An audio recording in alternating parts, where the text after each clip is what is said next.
Dr. Chanchal, welcome to the platform. Hello ma'am. Okay, so doctor चंचल मुझे एक बात बताइए, आयुर्वेदा में it is all about vata pitta kapha. जी। Ayurvedic immunity is all about vata pitta and kapha, right? तो right. उसका क्या होता है? लेमैन को, एज ए लेमैन लोगों को पता नहीं होता है वात पित्त और कफ क्या होता है. इसके बारे में आप थोड़ा कुछ बताना चाहेंगे? बेसिकली एज पर आयुर्वेदा कोई भी अगर ह्यूमन है तो उसकी बॉडी जो है वो 3 दोषा से कॉम्बिनेशन से बनी है, यानी बॉडी के 3 स्थूल स्तंभ हैं, वात पित्त और कफ।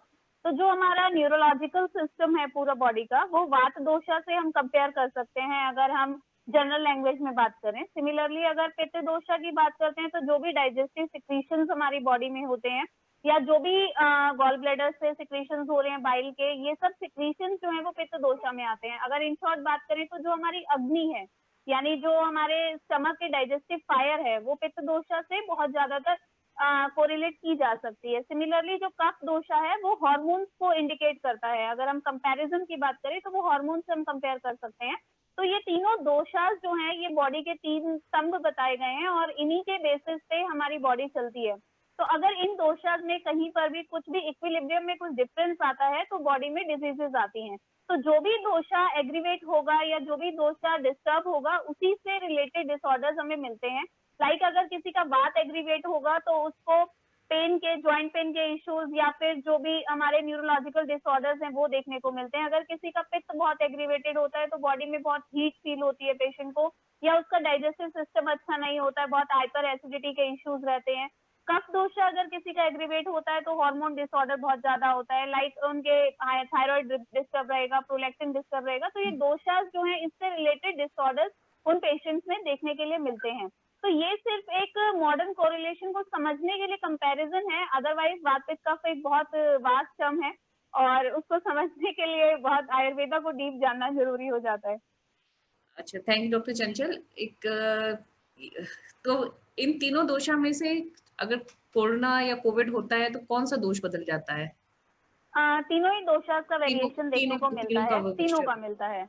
अगर रेस्पिरेटरी डिसऑर्डर हो रहा है तो उसमें वात और कफ दोषा का बहुत ज्यादा एक कॉम्बिनेशन रहता है जो डिस्टर्ब रहता है। साथ में अगर पेशेंट को फीवर आ रहा है तो इट मीन्स कि पित्त दोषा भी जो है वो वो डिस्टर्ब भी हो रहा है। तो ठीक है. तीनों ये सन्निपातक व्याधि हम इसमें आयुर्वेद में कोविड को लेकर चलते हैं। तो ये ओके. जनपदोद्वंस के अंदर में जो सन्निपातक ज्वर है उसमें इसको हम कंपेयर कर सकते हैं। अच्छा, तो अभी जो है अगेन सोशल मीडिया, व्हाट्सएप पे काढ़ों का एकदम जिसे कहते हैं बौछार हो रखी है कि ये काढ़ा पीना चाहिए, वो काढ़ा पीना चाहिए, ये हल्दी दूध पीना चाहिए. इसके बारे में कुछ आप बताइए, क्योंकि जितना आजकल ये देखने में आया है सारे काढ़े पी के लोग बीमार ज्यादा पड़ रहे हैं. कि पता चल रहा है गैस्ट्राइटिस हो गई, गला खराब हो गया, गला जलने लगा, सांस फूलने लगी, इवन एलर्जिक एलर्जिक मैनिफेस्टेशंस भी हो रहे हैं. स्किन डिसऑर्डर्स भी हो रहे हैं। स्किन डिसऑर्डर्स भी हो रहे हैं. मतलब काढ़ों की वजह से लोगों को तकलीफें ज्यादा बढ़ रही हैं. तो इसके बारे में आप कुछ बताइए, कौन सा काढ़ा लेना चाहिए, क्या लेना चाहिए और क्या नहीं लेना चाहिए? देखिए आयुर्वेद जो है वो कभी भी ना रेडीमेड नहीं हो सकता, it's a tailor made process. यानी कि हर एक पर्सन जिसकी बॉडी में कुछ ना कुछ दोषास की प्रिडोमिनेंस रहती है। सपोज अगर कोई बहुत लीन एंड थिन पेशेंट है तो उसमें वात का प्रिडोमिनेंस रहता है। कोई बहुत ही ज्यादा मिर्च मसाला खट्टा ऐसी चीजें खाता है तो उसमें पित्त प्रिडोमिनेंस रहता है। या कोई बहुत लिथार्जी सा है, फैटी पेशेंट है जिसको हम चबी बोलते हैं, ऐसा कोई पर्सन है तो कफ प्रिडोमिनेंस रहती है। तो अगर आप अपने दोषास को अच्छे से एनालाइज किए बिना सिर्फ एक जनरलाइज फॉर्म में काढ़ा ले लेंगे कि हमें गर्म चीजें ही खानी है और वो लेने से ये कोरोना वायरस डेड हो जाएगा या ये मल्टीप्लाई नहीं कर पाएगा, तो हमें ऐसे साइड इफेक्ट्स देखने के लिए मिलते हैं। तो हम कुछ भी ब्लाइंडली नहीं ले सकते हैं। हमें जो भी लेना है वो आयुर्वेदिक डॉक्टर के प्रिस्क्रिप्शन से लेना है, अपनी दोषा को एनालाइज करवा के अपने प्रकृति एनालिसिस के हिसाब से लेना चाहिए। स्टिल अगर हम इन जनरल लेना चाहते हैं तो हमें ऐसी चीजें जरूर उसमें डालनी चाहिए जो वात को ठंडा कर सकती हैं, यानी वात को शांत कर सकती हैं। तो ऐसी मेडिसिन में अगर आप सारी उष्ण द्रव्य डाल रहे हो, लाइक आप पिपली डाल रहे हो, मरीच डाल रहे हो, सौंफ डाल रहे हो, तुलसी डाल रहे हो, तो ये सब उष्ण है। तो आपको कुछ ना कुछ डॉक्टर चंचल, हाँ, म्यूट हो गई हैं. हाँ, I'm लाइव नाउ। हाँ, या. Hello, yes. हाँ, तो या. आपको कुछ ना कुछ ऐसा डालना होगा काढ़े में जो त्रिदोष शमन करता है। लाइक आंवला जो है वो बहुत ठंडा होता है, गिलोय हम उसमें डाल सकते हैं जो त्रिदोष शमन करती है। मुनक्का जो है वो अच्छा पित्त को शांत करती है। तो जब हम कॉम्बिनेशन में ऐसा काढ़ा बनाएंगे, सौंफ डाल सकते हैं जो ठंडा हो सकता है, धनिया डाल सकते हैं, तो अगर हम सब चीजों को यानी तीनों दोषा को ध्यान में रखते हुए अगर काढ़ा बनाते हैं तो हमें उसके साइड इफेक्ट्स देखने के लिए कम मिलेंगे। लेकिन फिर भी आई वुड सजेस्ट कि कोई भी काढ़ा अगर ले रहा है तो वो ऐसा नहीं हो सकता कि फैमिली में 5 लोग हैं और पांचों के पांचों लोग एक ही चीज लिए जा रहे हैं। तो हमेशा अपनी प्रकृति को देखते हुए लेंगे तो हमें कभी भी ऐसे इश्यूज नहीं आते।